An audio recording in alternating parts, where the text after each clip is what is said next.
दोस्तों नमस्कार। राज्यों के चुनाव प्रचार खत्म हो गए हैं और माना यही गया कि अब तो देश के कैबिनेट मिनिस्टर्स को दिल्ली लौट आना चाहिए और दिल्ली लौटने के बाद इस देश को चलाने का कामकाज संभाल लेना चाहिए। राज्यों के चुनाव महत्वपूर्ण तो थे, लेकिन क्या चुनाव के बाद के चुनाव को लेकर अभी से तैयारी कर ली जाए, कमर कस ली जाए? क्योंकि 24 को लेकर राज्यों के चुनाव प्रचार करते वक्त जो आशंकाएं उभर कर आई, उससे दिल्ली बेचैन है। सही मायने में कहें तो मोदी और शाह बेचैन हैं, उनके भीतर घबराहट है। यह घबराहट राज्यों के चुनाव परिणाम से कहीं आगे इस बात को लेकर है कि जिन बातों का जिक्र राज्य के चुनाव प्रचार में वो लगातार घूम कर रहे थे, अगर उसका असर नहीं हुआ तो 2024 में गद्दी चली जाएगी। यानी जिस सत्ता के आश्रय इस देश को बीते 10 बरस से अपने अनुकूल बांधे रखा, जिस बातों का ऐलान कल्याणकारी योजनाओं के जरिए और लाभार्थियों की तादाद के जरिए करते चले गए, और केंद्र की योजनाओं के लिए तो देश की सेना से लेकर नौकरशाही तक को इस दौर में लगा दिया गया, लेकिन बावजूद इसके अब स्वयंसेवक भी काम पर लग जाएं और कार्यकर्ता भी काम पर लग जाएं। लेकिन अगला सवाल तो यह है कि राज्यों के चुनाव प्रचार खत्म हुए, अब तो देश के गृह मंत्री और प्रधानमंत्री को दिल्ली में आ जाना चाहिए। प्रधानमंत्री आ गए, उन्हें समझ में आ गया कि अब एक दिन तो दूर की बात है, 1 घंटा भी बर्बाद नहीं करना है। तो तय यही हुआ, अब हर दिन नए नए ऐलान होंगे। इन ऐलानों के जरिए जो लाभार्थी हैं वह बीजेपी के पक्ष में वोट जरूर देंगे, और देश के गृह मंत्री जो बिसात बिछाते हैं चुनाव को लेकर, वह तेलंगाना में चुनाव प्रचार करने के बाद दिल्ली में ना बैठे, वह तमाम राज्यों में घूमते नजर आए, और खास तौर से जहां बीजेपी की सत्ता नहीं है। तो अमित शाह तेलंगाना से उड़ान भरते हैं और वाया दिल्ली वो पहुंच जाते हैं पश्चिम बंगाल में, और पश्चिम बंगाल में इस भेद को वह खोल डालते हैं कि दरअसल कोलकाता के धर्मतल्ला में वो जो रैली को संबोधित कर रहे हैं, वो रैली इस बात को लेकर नहीं है कि बंगाल के हालात क्या हैं, इस बात को लेकर नहीं है कि आने वाले वक्त में इंडिया गठबंधन से कैसे दो दो हाथ करने हैं। वह इस बात को लेकर है कि प्रधानमंत्री मोदी की कल्याणकारी योजनाएं बंगाल में नहीं पहुंच पाती है। यह पहला सवाल। दूसरा सवाल, जो वोटों के ध्रुवीकरण की दिशा में सीएए और एनआरसी के जरिए इस देश में हो सकता है, तो उसका भी ऐलान खुले तौर पर यह कहकर करते हैं अब आप इसे रोक नहीं पाएंगे। और गृह राज्य मंत्री ने तो पहले ही संकेत दे दिया कि मार्च में सीएए एनआरसी का ऐलान हो जाएगा, यानी नियम कायदे सामने आ जाएंगे। और तीसरी बात कहते कहते वो यहां पर आकर टिक गए, कुछ भी करना है लेकिन 2024 में पश्चिम बंगाल को प्रधानमंत्री मोदी को एक बार फिर प्रधानमंत्री बनाना है। कुर्सी डामाडोल क्यों है? क्यों लग रहा है कि बीजेपी के लिए खतरे की घंटी बज चुकी है? इस बात का एहसास मोदी और शाह को अभी से क्यों हो चला है कि अब हर दिन ऐलान दर ऐलान और कमोवेश हर राज्य में रैली दर रैली? इन बातों को लेकर 2024 के लिए अभी से वोट मांगने की परिस्थिति में देश के गृह मंत्री एमएचए का काम छोड़कर चुनाव प्रचार में अगर अभी से लग गए हैं, तो फिर मान लीजिए मुनादी हो चली है। 2024 के चुनाव को लेकर 3 दिसंबर का फैसला, 3 दिसंबर का इंतजार, वह सब बेकार की बातें हैं। 2024 की गद्दी हर हाल में बचानी है, तो किस रूप में, कैसी रैली, किस तरीके की होगी, इसका एक नजारा हमें लगता है आज जो कोलकाता शहर में नजर आया, इसको जरा देख लीजिए, जरा सुन लीजिए। मोदी जी लाखों करोड़ों रुपया बंगाल को भेजते हैं, ये तृणमूल के सिंडिकेट वाले वो रुपया को बंगाल के गरीबों तक पहुंचने नहीं देते। मैं आज आह्वान करने आया हूं, अगर 26 में यहां भाजपा सरकार बनानी है तो इसकी नींव 24 के लोकसभा के चुनाव में डालकर मोदी जी को बंगाल से प्रधानमंत्री बनाना चाहिए। तो पश्चिम बंगाल के प्रधानमंत्री के तौर पर नरेंद्र मोदी को पश्चिम बंगाल की जनता चुन ले, यही तो ऐलान किया गया। किसी के जहन में भी यह सवाल बड़ा होगा, चुनाव तो कहीं और हो रहे थे, पश्चिम बंगाल में अचानक रैली करने की जरूरत क्यों पड़ी?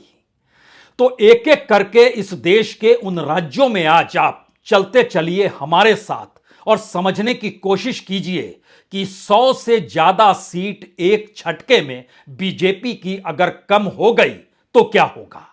सवाल 272 के जादुई आंकड़े का नहीं है, सवाल यह है कि वोटों की तादाद कम हो रही है। 2019 में जो आंकड़ा सरकार ने अपने तौर पर लगाया था उसमें वह मानकर चल रही थी जितनी भी केंद्र की योजनाएं हैं उसके लाभार्थियों की तादाद तकरीबन 25 करोड़ है और बीजेपी को 2019 में जो वोट मिले वह तकरीबन 22 करोड़ 90 लाख यानी छूते हुए 23 करोड़ के लगभग। और लाभार्थी अगर वोट ना दें, जो कि नजर आने लगा छत्तीसगढ़ के भीतर, मध्य प्रदेश के भीतर, राजस्थान के भीतर और सबसे बड़ी बात जहां पे कांग्रेस की सरकार नहीं उस तेलंगाना के भीतर भी, तो लाभार्थी ही अगर छिटक गया तमाम प्रयोजन के साथ, इस बात के ऐलान के बाद, उस प्रचार के बाद भी, जहां पर इस बात का खुला ऐलान हो रहा है कि देखिए इस देश के कितने लोगों के लिए कितनी कल्याणकारी योजनाओं का ऐलान मोदी सरकार ने किया है, बावजूद इसके राज्य दर राज्य अगर छिटकते चले जाएंगे तो क्या केंद्र की सत्ता बचेगी? या फिर केंद्र की सत्ता के आश्रय राज्यों को प्रभावित करने की ताकत तो केंद्रीय एजेंसी के जरिए मोदी सत्ता के पास थी, लेकिन अब क्या होगा? तो एक एक कर जरा परिस्थिति को समझिए कि इसकी शुरुआत पश्चिम बंगाल से क्यों होती है।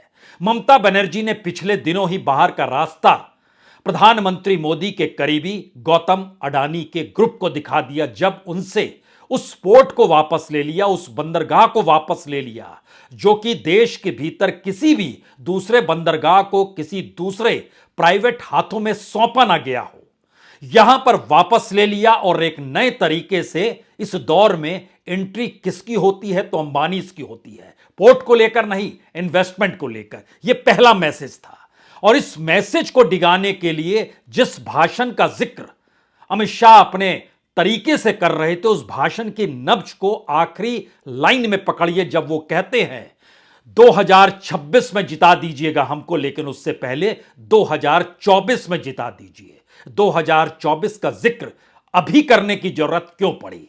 इसलिए पड़ी क्योंकि बंगाल के भीतर 18 सीटें बीजेपी ने जीती है लोकसभा की, और अब अगर इंडिया अलायंस हो जाता है, वामपंथी कांग्रेस और ममता एक साथ खड़े हो जाते हैं, तो एक झटके में इन 18 सीटों पर संकट मंडराने लगेगा।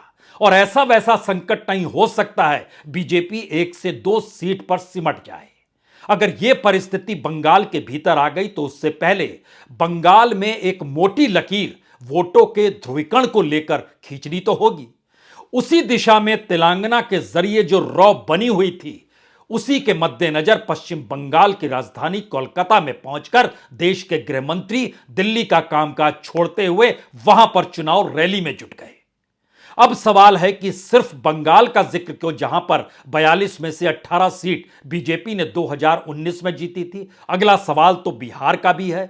बिहार के भीतर भी तो 40 में से 17 सीट बीजेपी के पास है।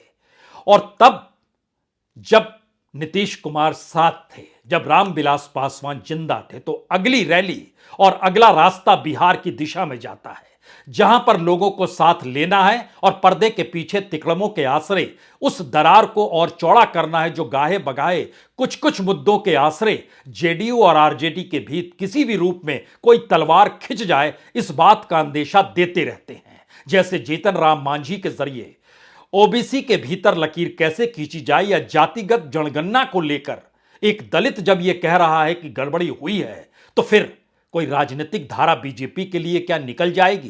क्योंकि वहां की 17 सीट भी मायने रखती है। और अब तो नीतीश कुमार भी साथ नहीं है, जो कि 16 सीट जीती थी। अब रामविलास पासवान के बेटे और उनके भाई आपस में झगड़ते हुए दिखाई देते हैं, जो 19 में साथ थे, लेकिन अभी उन 6 सीटों पर भी वो कब्जा कर पाए, यह भी सवाल है। तो क्या यहां भी सिंगल डिजिट में आ जाएंगे?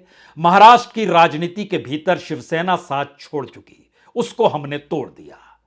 एनसीपी गाहे बगाहे लालच देती थी, लेकिन शरद पवार साथ आकर खड़े नहीं हुए तो भतीजे को तोड़ लिया। लेकिन क्या महाराष्ट्र में 23 सीट जीते थे, लेकिन उस वक्त उद्धव ठाकरे साथ खड़े थे।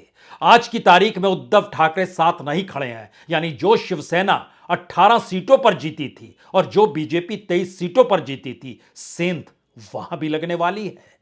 और क्या कार्बन कॉपी को ओरिजिनल माना जा सकता है? यह सवाल महाराष्ट्र की राजनीति में भी है। और यह भी सवाल है, वह कौन सा दिन होगा जब सुप्रीम कोर्ट फैसला देगा और अयोग्य एमएलएस को लेकर अगर रेड कार्ड दिखा देता है, तब क्या होगा? मुश्किल और होगी। तो तीसरा कदम महाराष्ट्र में रखा जाएगा, रैली वहां पर भी होगी। और यह सारी प्रक्रिया इंतजार नहीं कर रही है 3 दिसंबर को लेकर, यह तो एक एक कदम आगे बढ़ा रहा। और याद कीजिए, झारखंड के भीतर 14 में से 11 सीट बीजेपी ने जीती थी। और इस महीने के शुरू में, नवंबर के शुरू में प्रधानमंत्री क्यों पहुंचे झारखंड?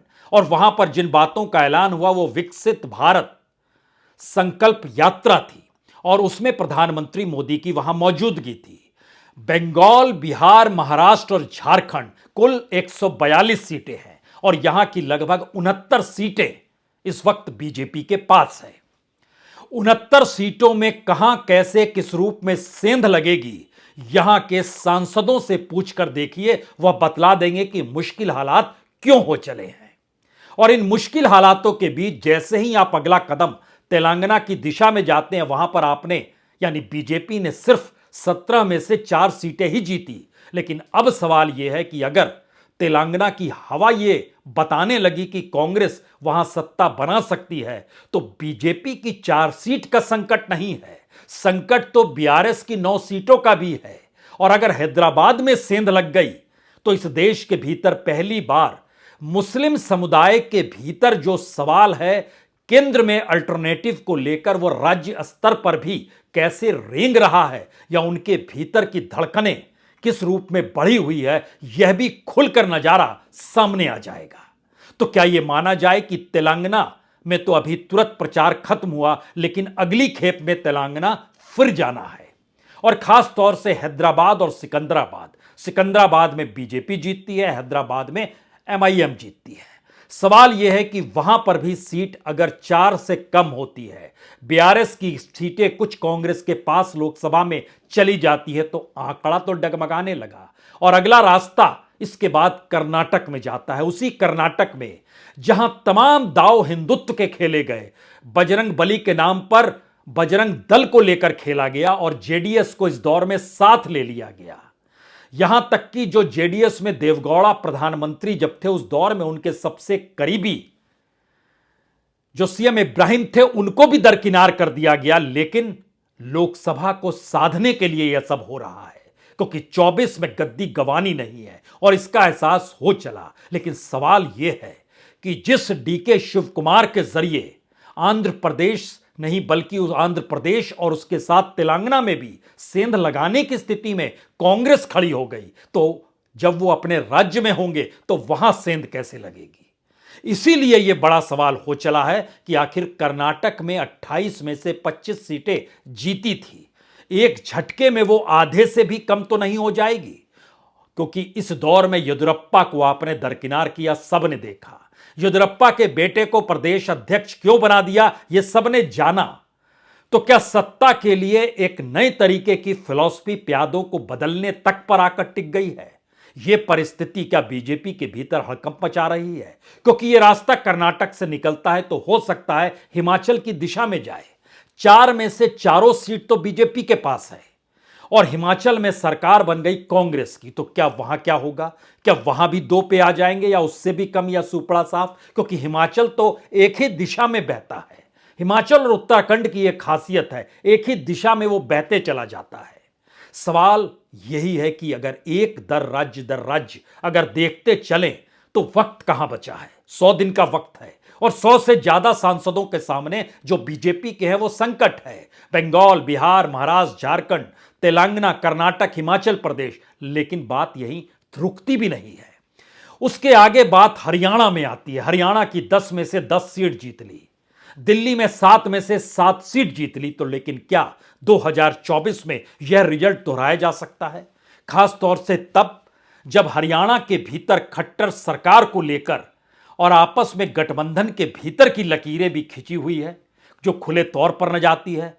हुड्डा अपने तौर पर जो वोट बैंक संभाले हुए हैं, उसका कद और उसका विस्तार तो नहीं हो रहा है। हो रहा है तो यह संकट की घड़ी है बीजेपी के लिए। वो क्या करेगी? इन सवालों से आगे बढ़िएगा तो आपके सामने ये 3 राज्य जिनके चुनाव परिणाम जो हिंदी पट्टी के खास तौर पर हैं, वो राजस्थान, मध्य प्रदेश और छत्तीसगढ़। जरा कल्पना कीजिए क्या स्थिति है। इन 3 राज्यों में कुल 65 सीटें हैं। इन 65 में से 61 सीट, 61 सीट बीजेपी के पास है। लेकिन सत्ता अगर पलटती है वहां पर तो फिर क्या होगा? और खास तौर से यह भी समझना होगा, राजस्थान में जब वसुंधरा राजे सिंधिया थी, उस वक्त सभी सीट बीजेपी लोकसभा की जीत गई। उसके बाद वसुंधरा राजे को दरकिनार और हाशिए पर ढकेलने का काम दिल्ली की सत्ता ने किया। तो क्या पहली बार इन तमाम परिस्थितियों को देखते समझते हुए बीजेपी के भीतर भी और उनके कद्दावर छत्रपों के बीच बहुत सारे सवाल हैं? सवाल तो हैं और इन सवालों का कोई जवाब किसी के पास नहीं है। इसीलिए अगर आप सीट दर सीट देखें तो गैर बीजेपी शासित राज्यों की 191 में से 191 जिनका नाम हमने लिया, उसमें से 102 सीट, इन 102 सीटों में से लगभग 70 सीटों पर सांसद हिले हुए हैं। और इसके बाद हरियाणा और दिल्ली, जहां की 17 में से 17 सीट जो इस वक्त बीजेपी के पास है, उसमें से लगभग 9 सांसद हिले हुए हैं। उसके बाद कितने हिलेंगे नहीं कह सकते हैं कोई। और जैसे ही आप राजस्थान, मध्य प्रदेश, छत्तीसगढ़ के 61 बीजेपी सांसदों के दायरे में आते हैं तो यह आंकड़ा एक झटके में 35 सांसदों तक पहुंच जाता है। तो क्या यह माना जाए? एक झटके में 303 सीट जो बीजेपी के पास इस वक्त है, उसमें से अगर एक एक सीट को देखिएगा तो तकरीबन आपको 112 सीट कम करनी पड़ जाएगी। सिर्फ इन्हीं राज्यों का हमने जिक्र किया है। हम उत्तर प्रदेश नहीं गए, हम गुजरात नहीं गए, हम उन राज्यों में अभी नहीं गए जिन राज्यों में सीधे कांग्रेस और बीजेपी टकराती है। उन राज्यों को भी नहीं छुआ जहां पर उड़ीसा में नवीन पटनायक की मौजूदगी है, या जगन रेड्डी की मौजूदगी, या फिर स्टालिन की मौजूदगी तमिलनाडु में और जगन रेड्डी आंध्र प्रदेश में है। हम केरल को भी हमने नहीं छुआ जहां एलडीएफ और यूडीएफ की लड़ाई होती है। लेकिन बीजेपी अपने हक को कहीं ज्यादा दूरदृष्टि से देखती है कि नहीं नहीं, हमारी मौजूदगी है यहां पर। उन तमाम चीजों को छोड़ दीजिए, पूरा नॉर्थ ईस्ट छोड़ दिया हमने, यहां तक कि असम भी छोड़ दिया। अब इस परिस्थिति में सोचिए कि एक झटके में 112 सीट, उसको 100 ही सीट अगर मानिएगा तो भी आप 303 से एक झटके में 203 पर आकर खड़े हो गए, जो और कम होगी। तो क्या इस बात का एहसास पहली बार हो चला है?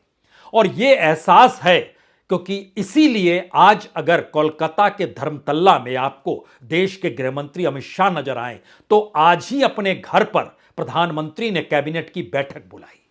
और उस कैबिनेट की बैठक में मोहर पहला काम उन्होंने यही किया कि 5 किलो मुफ्त अनाज जो गरीब कल्याण योजना के तहत बांटा जा रहा है वह 2028 तक बांटेंगे। और इसके बाद नौकरशाही लग गई बताने में कि इसके कितने फायदे हैं। तकरीबन 11.5 लाख करोड़ रुपया इस पे खर्च होगा। अगला सवाल कोई भी पूछ सकता है, अभी तो 2024 का चुनाव होना है, अभी से आपने 2028 तक का बजट तय कर दिया और बरस दर बजट जो बजट आएगा उसमें क्या कोई दूसरी सरकार इस योजना को हटा नहीं सके या इस योजना के समानांतर कोई दूसरी बड़ी योजना ना ला पाए, ऐसी व्यवस्था करके आप जा रहे हैं? यह सवाल कोई भी पूछ सकता है। लेकिन मुश्किल यह नहीं है, मुश्किल है कि अब प्रधानमंत्री को हर दिन ऐलान करना है, देश के गृहमंत्री को हर दिन उन राज्यों में जाना और घूमना है जहां पे अपनी राजनीतिक जमीन खिसक रही है, उसको बचाना कैसे है, इसके उपाय खोजने हैं। और इसी फेरिस्त के भीतर अगर आइएगा तो प्रधानमंत्री मोदी को कल 51,000 नौकरियों का ऐलान करना है। इसी तरह हर दिन आप देखते चले जाइए और तब आप समझ पाएंगे कि क्यों प्रधानमंत्री मोदी हर दिन ऐलान करेंगे। और उस ऐलान का असर इस देश के लाभार्थियों से जुड़ने का होगा और लाभार्थी वोट की शक्ल में बीजेपी के साथ जुड़ जाए, यह सोचने और चाहने की इच्छा है। और इसीलिए तमाम कार्यकर्ता हों या कैबिनेट स्तर के मंत्री हों, सांसद हों या बीजेपी शासित राज्यों के विधायक हों या मुख्यमंत्री ही क्यों ना हो, सबको एक काम सौंपा गया है कि केंद्र की योजनाओं का ऐलान पंचायत और गांव स्तर तक पे पहुंचाइए, जिससे वो समझ पाएं कि अगर मोदी सरकार नहीं तो ऐसी योजनाओं से लाभ आपको नहीं मिलेगा। और यहीं पर सबसे बड़ा सवाल ये आकर खड़ा हो जाता है कि अगर इसका लाभ सबको मिल रहा है और प्रधानमंत्री ने अपने चेहरे के तौर पर राज्यों के चुनाव लड़े हैं, चुनाव प्रचार किया है, तो क्या वहां पर फेल होना 2024 में हारने के बराबर है? या यह एक परीक्षा ली जा रही थी खुद की, जिसमें अपने ही चेहरे, अपने ही योजनाएं, अपनी ही योजनाओं का प्रचार प्रसार और उसी के जरिए खुद ही स्टार प्रचारक होकर दिल्ली का कामकाज छोड़कर राज्यों की गलियों में घूमते टहलते हुए चुनावी जीत पर मुहर लगाने की दिशा में बढ़े हुए थे? तब तो हर राज्य में जीत मिलनी चाहिए, और अगर नहीं मिल रही है तो फिर अमित शाह आज आपको कोलकाता के धर्मतल्ला में नजर आ रहे हैं। प्रधानमंत्री आज कैबिनेट की बैठक करके 5 किलो मुफ्त अनाज बांटने का 2028 तक ऐलान कर रहे हैं।